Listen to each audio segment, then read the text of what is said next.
Tere õhtust! Täna ei räägi me mitte kala suitsutamisest selles ahjus, vaid hoopis sellest, kuidas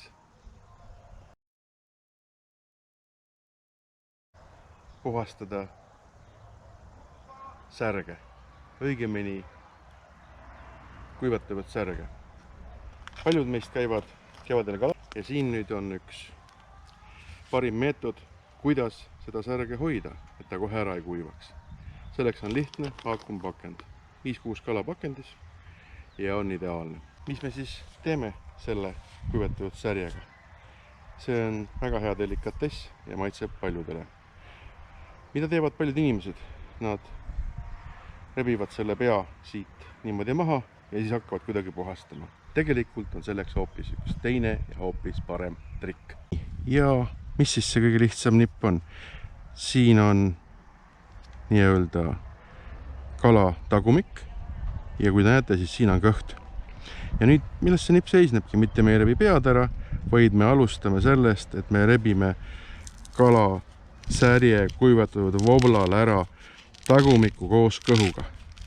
Nii, ja väga imelihtne. Ongi kala praktiliselt kahes osas.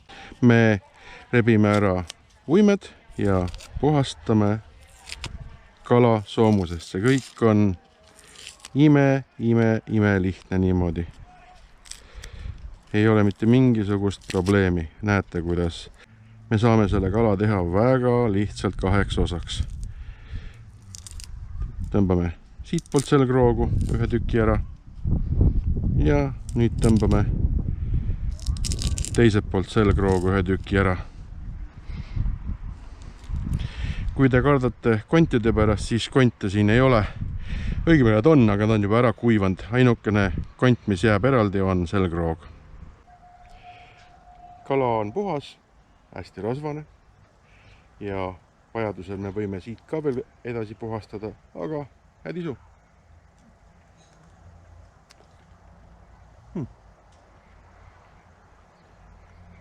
Külm õlu, saun, suurepärane. Aitäh vaatamast!